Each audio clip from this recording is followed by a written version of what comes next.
اگر آپ مجھ سے پوچھیں گے کراچی سے حیدرآباد کا راستہ کہاں اور کیسے جاتا ہے، میں بتانے میں کم از کم 1 منٹ تو لوں گا کہ سیدھا جائیے، پھر لیفٹ پہ مڑیے گا، پھر رائٹ پہ مڑیے گا، پھر اتنا آگے چل کر ایک راستہ آئے گا۔ لیکن جب خدا سے پوچھا جاتا ہے کہ جنت کا راستہ کون سا ہے، لفظ 2 ہیں کہ ایسا راستہ جو سیدھا ہے۔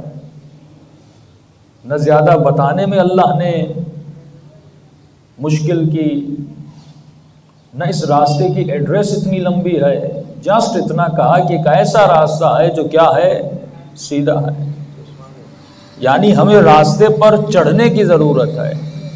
جب آپ راستے پر چڑھتے لائیں گے تو راستہ پھر سیدھا ہے۔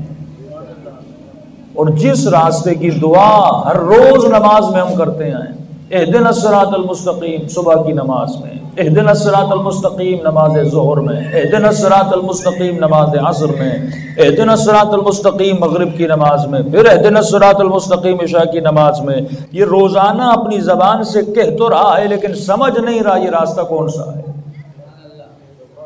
اور بار بار کہا گیا کہ دعا کرو، یعنی کلمہ پڑھنے کے بعد بھی کہا دعا کرو، علی ولی اللہ پڑھنے کے بعد بھی کہا کہ دعا کرو کہ مجھے اس راستے پہ چلنا ہے جس کا ایڈریس اتنا آسان ہے۔ کہا گیا صراط مستقیم ایک ایسا راستہ ہے جو سیدھی طرف جاتا ہے، لیکن سوال یہ ہے یہ چل کیوں نہیں پا رہا؟ یعنی ایک مسلم جب دوسرے مسلم کو قتل کرتا ہے، قاتل بھی یہ دعا کر رہا ہے کہ اہدنا الصراط المستقیم، مقتول بھی یہ دعا کر رہا ہے کہ اہدنا الصراط المستقیم۔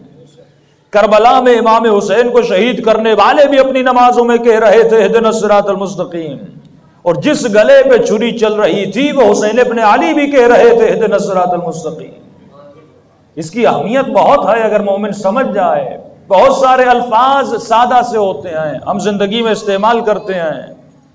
ایک مرتبہ مجلس ختم ہوتی ہے، مومن دعا کرتا ہے خدا مجھے امام زمانہ کے اعوان و انصار میں شامل فرما۔ کتنا آسان ہے دعا کرنا اور آپ کا آمین کہنا۔ اے خدا مجھے شہادت کی موت نصیب فرما، کتنا آسان ہے دعا کرنا اور آپ کا آمین کہنا۔ بالکل ایسے ہے اہدنا الصراط المستقیم کا کہنا اور نماز کو ختم کر کے آگے بڑھ جانا۔ لیکن فرمایا دعا کرنے سے کچھ نہیں ہوتا جب تک اس دعا کے ساتھ اس دعا کا بندوبست تمہارے ساتھ نہ ہو۔ اگر میں یہاں پر کہتا رہوں پانی پانی، بہت مشہور مثال ہے، میری پیاس نہیں بجھنے والی جب تک میں اس پانی کی تلاش میں باہر نہیں نکلوں گا۔ کتنی بھی دعا مومن کرتا رہے گا خدا مجھے امام زمانہ کے اعوان و انصار میں شریک فرما، اور آپ آمین بھی کہتے رہے، لیکن یہ دعا تب تک قبول نہیں ہوگی جب تک تو شرائط کو اپنے وجود میں پیدا نہیں کر لیتا۔ تو اب اہدنا الصراط المستقیم کی کچھ شرطیں ہیں، جب تک یہ شرطیں ہمارے وجود میں نہیں آتی تب تک ہم اس راستے پہ چلنے کی قابلیت کو پیدا نہیں کرتے۔ اس کی شرط کیا ہے؟ اللہ نے 2 شرطیں بیان کی، فرمایا اہدنا الصراط المستقیم کے کہنے سے پہلے تو 2 جملے کہتا ہے۔ پہلا جملہ ہے ایاک نعبد، دوسرا جملہ ہے ایاک نستعین، صیغہ حصر ہے، اے خدا میں تیری ہی عبادت کرتا ہوں، میں تجھ ہی سے مدد مانگتا ہوں۔ یعنی جب تک مقام استعانت اور عبودیت ہمارے وجود میں نہیں آتا تب تک ہم صراط مستقیم پہ چڑھنے کی قابلیت کو پیدا کر ہی نہیں سکتے۔ یعنی صراط مستقیم سامنے ہے، لیکن اگر اس پہ چڑھنا چاہتے ہو، اس ٹول پلازا پہ آنا چاہتے ہو تو اپنے وجود میں نعبد کو پیدا کرنا ہوگا، نستعین کو پیدا کرنا ہوگا۔ تو آپ پوچھیں گے مولانا مجھے کیسے پتا چلے میں مقام نعبد پر آیا کہ نہیں، میں مقام نستعین پر آیا کہ نہیں؟ تو سمپل سی مثال ہے، مومن اپنے آپ سے پوچھے 70 سال میری زندگی گزر گئی، 50 سال میری زندگی گزر گئی، اگر 20 سال پہلے جیسی میری نماز تھی آج بھی اگر میری نماز ویسی کی ویسی ہے، اس کا مطلب میری نماز میں ترقی نہیں آ رہی۔ کہ مولا علی فرماتے ہیں ملعون ہے وہ ملعون ہے جس کا آج اس کے کل سے بہتر نہیں ہے۔ تو یہ کیسا مومن ہے جس کی نماز میں ترقی نہیں آ رہی؟ 20 سال جیسی اس نے نماز پڑھی تھی آج بھی ویسی کی ویسی نماز ہے، یہ معراج تک نہیں پہنچ پا رہا۔ 20 سال جیسے اس نے مجلس سنی تھی، 20 سال پہلے جیسے اس نے دعا کی تھی آج بھی اگر ویسی ہی دعا ہے، اس کا مطلب اس کے وجود میں اسپرچولیٹی اور روحانیت نہیں بڑھ رہی۔ اگر روحانیت بڑھ نہیں رہی، اگر اس کی نماز میں ترقی نہیں ہے، بھائی آپ کے بینک اکاؤنٹ میں ترقی آ رہی ہے، زیرو بڑھ رہے ہیں، آپ کے گھر میں ترقی آ رہی ہے، آپ کی گاڑی میں ترقی آ رہی ہے، آپ کے لباس میں ترقی آ رہی ہے. وہ بچہ جو چھوٹا سا بچہ ہے اگر پہلی کلاس میں پڑھ کر اب اس کو بھی اتنی سمجھ ہے کہ بابا مجھے دوسری کلاس میں ڈالو، اور دوسری کلاس پڑھ لی کہتا ہے بابا آپ تیسری کلاس میں ڈالو، تیسری کلاس پڑھ لی کہتا ہے بابا چوتھی میں ڈالو. اگر پہلی کلاس کے بچے کو پاس ہونے کے بعد آپ پہلی میں ڈالو گے وہ بچہ بھی اعتراض کرے گا، لیکن یہ کیسا علی کا شیعہ ہے، یہ کیسا امام زمانہ کا ماننے والا ہے کہ 20 سال زندگی گزر گئی، 50 سال زندگی گزر گئی، سر کے بال سفید ہو گئے، نماز ویسی کی ویسی. تبھی میرے چھٹے امام فرماتے اگر کسی نے ایسی نماز پڑھی، صلوات پڑھے مولا کی شان میں، اگر کسی نے ایسی نماز پڑھی 2 رکعت نماز جس نماز میں اس کے وجود میں حضور ہو، تو مولا فرماتے ہیں وجب علیہ الجنہ، میں جعفر صادق گواہی دیتا ہوں اس پہ جنت واجب ہو جاتی ہے. 2 رکعت نماز میں کتنا ٹائم لگتا ہے؟ بہت زیادہ، 4 منٹ 5 منٹ.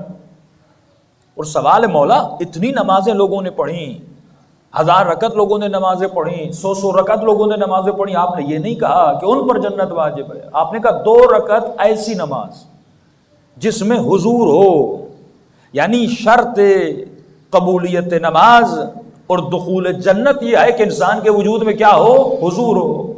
یعنی اگر 1 گھنٹہ آپ مجلس میں بیٹھیں اور اگر آپ کا ذہن اس مجلس میں نہ ہو تو بیٹھنا اور نہ بیٹھنا کسی کام کا نہیں ہے. لیکن اگر 5 منٹ مومن مجلس میں بیٹھے لیکن حضور قلب کے ساتھ بیٹھے، اس مجلس میں بیٹھنا اس کے لیے واجب جنت بن جاتا ہے. اور یہ حضور پیدا کیسے ہوتا ہے؟ سائیکولوجسٹ کہتے ہیں ایک سوال سے حضور پیدا ہوتا ہے. اگر مومن اپنے وجود میں حضور کو پیدا کرنا چاہتا ہے، حضور وہی نعبد کا مقام ہے، تو فرمایا خود سے سوال کرو تمہارے وجود میں حضور پیدا ہوگا. ابھی آپ کے ذہن مختلف جگہوں پر پراکندہ ہیں، لیکن اگر میں آپ سے ایک سوال کروں آپ لوگ کہاں بیٹھے ہیں؟ کس امام بارگاہ میں بیٹھے ہیں؟ اس امام بارگاہ کا نام کیا ہے؟ تو جیسے آپ جواب دیتے جائیں گے ویسے ویسے حضور پیدا ہوتا جائے گا. آپ کا مختلف جگہوں سے ذہن دور سے ہٹ کر اور فوراً اس امام بارگاہ میں آ جائے گا. فرمایا بالکل اسی طرح اگر مومن اپنے وجود میں حضور کو پیدا کرنا چاہتا ہے، جب نماز کی حالت میں کھڑا ہو جائے فوراً اس کا ذہن ادھر ادھر جانا شروع کر دے تو خود سے سوال کرے کہ تو کہاں پہ کھڑا ہے؟ جواب آئے گا میں مصلی پر کھڑا ہوں. اگر کربلا چلا جائے، ذہن کہیں ادھر ادھر چلا جائے تو فوراً خود سے سوال کرے. اسی لیے فرمایا اگر حضور کو پیدا کرنا چاہتے ہو تو مولا علی مثالیں دیتے ہیں. فرمایا اگر حضور کو پیدا کرنا چاہتے ہو تو اپنے وجود میں کچھ نشانیوں کو رکھا کرو. لیکن اے مومن اگر تو چاہتا ہے تمہارے وجود میں حضور خدا پیدا ہو تو ہمیشہ دائم الذکر رہا کر، یعنی تمہاری زبان پر ذکر پروردگار عالم رہے. تو کہنے لگا مولا اگر میں بھول جاؤں ذکر خدا کرنے کے لیے تو امام فرماتے ہیں حضور کو پیدا کرنے کے لیے کوئی نشان اپنے وجود میں رکھا کر، یعنی تسبیح کا ہاتھ میں ہونا تمہیں یاد دلائے گا کہ تمہیں ذکر خدا کرنا ہے. اپنے گھر میں اگر تم امام حسین کی زری لگا دو گے، جیسے زری پر نگاہ پڑے گی فوراً امام حسین کا تصور تمہارے ذہن میں آئے گا. جب نماز کو مسجد میں پڑھو گے، اس مسجد پر نگاہ پڑے گی فوراً تمہارا ذہن پروردگار عالم کی طرف جائے گا. جب گاڑی میں بیٹھتے ہو ایسی شے اپنی گاڑی میں لگا دو جیسے تمہاری نگاہ اس شے پر پڑے فوراً تمہارے ذہن میں آئے تم کسی پروردگار عالم کے حضور میں ہو. اسی لیے آغا طباطبائی سے پوچھا گیا، ان کے شاگرد فرماتے ہم نے کبھی بھی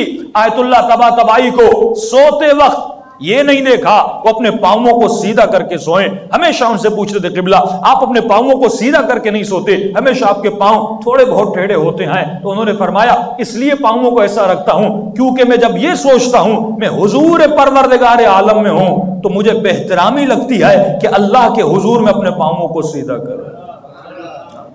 اتنا حضور پروردگار ان کے وجود میں آ گیا. تو اگر اس حضور کو پیدا کرنا ہے تو مولا فرماتے ہیں اس کے لیے ذکر خدا تمہارے زبان پر ہمیشہ ہونا چاہیے. جب تک ذکر پروردگار عالم تمہاری زبان پہ نہیں تو اس حضور میں نہیں آ سکتا. مختلف باتوں میں لگ جاتا ہے، ٹی وی آپ کے حضور کو دور کر دیتی ہے، مختلف باتیں آپ کے حضور کو دور کر دیتی ہیں، غیبتیں آپ کے حضور کو دور کر دیتی ہیں، غلط دوستیاں آپ کے حضور کو دور کر دیتی ہیں. حضور کا مطلب یہ ہے ہمیشہ حضور پروردگار عالم میں رہو. ہمیشہ ایک چھوٹی سی مثال دیتا ہوں. ایک استاد تھا، اس نے اپنے 3 یا 4 شاگرد تھے.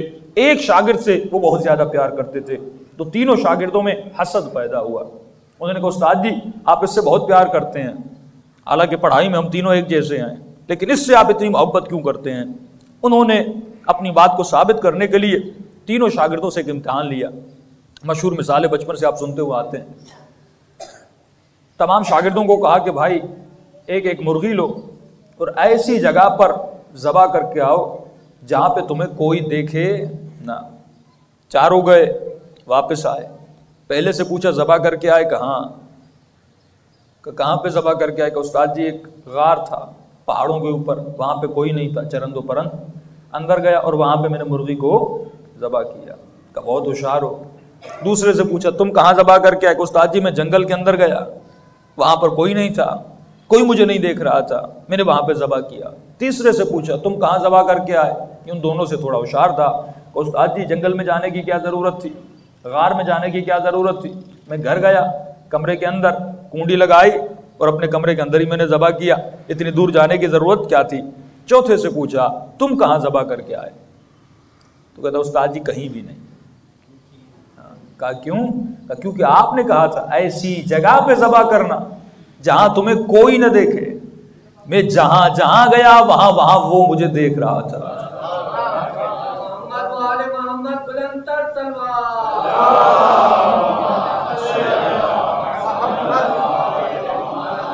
اب سوال آپ سے ایک ہے، کیا یہ چاروں کلمہ لا الہ الا اللہ پڑھتے تھے کہ نہیں؟ کیا یہ چاروں خدا کو مانتے تھے کہ نہیں؟ کیا یہ چاروں نماز پڑھتے تھے کہ نہیں؟ کیا یہ چاروں مسلم تھے کہ نہیں؟ پھر سوال یہ آئے جب چاروں خدا کو مانتے تھے ایک کتنا متوجہ کیوں تھا اور تین متوجہ کیوں نہیں تھے؟ جبکہ چاروں اللہ کا کلمہ پڑھتے تھے، چاروں مسلم تھے۔ سوال یہ آئے کہ تین غافل تھے، ایک کے وجود میں حضور پروردگار عالم تھے۔ یہ حضور ہے جو ہمیں گناہ سے بچاتا ہے، یہ حضور ہے جو ہمیں امام زمانہ کے قریب کرتا ہے، یہ حضور ہے جو ہمیں معراج کی منزل تک پہنچاتا ہے۔ اور اس حضور کو اپنے وجود میں پیدا کرنے کے لیے ہمیں نعبد کو سمجھنا ہوگا، ہمیں نستعین کو سمجھنا ہوگا، جو روز اپنی نمازوں میں پڑھتے ہیں ایاک نعبد و ایاک نستعین۔ قرآن کہتا ہے اولئک وقر فی آذانہم، کچھ ایسے لوگ ہیں گویا جن کے کانوں میں کنکریاں ڈال دی گئی ہیں، پتھر ڈال دیے گئے ہیں۔ میں بلاتا تو ہوں لیکن ایسے ہے جیسے یہ سن نہیں رہے۔ کبھی اہل بیت نے یہ نہیں کہا کہ جب 400 ملین شیعہ بنیں گے تو ہم قیام کریں گے، نہیں، ہمیشہ ایک اقلیت کا عدد بتایا۔ امام حسین 72، چھٹے امام تقریباً 122 اور 23 کہتے ہیں اگر میرے پاس اتنے صحابی ہوتے میں قیام کرتا۔ آپ کے 12ویں مولا فرماتے ہیں 313۔ کبھی نہیں کہا کہ 500 ملین شیعہ، کبھی نہیں کہا کہ 600 ملین شیعہ ہوں گے تو میرا ظہور ہوگا، نہیں، کہا 313۔ یعنی ایسی اقلیت جن کا عقیدہ، جن کا عمل ایک ہو۔ آج ایک ہی محلے میں 1000 شیعہ بھی رہیں، عقیدہ بھی الگ ہے، عمل بھی الگ ہے۔ جب عقیدہ اور عمل بگڑ جاتا ہے تو اس امت میں فسق و فجور اڑ جاتا ہے۔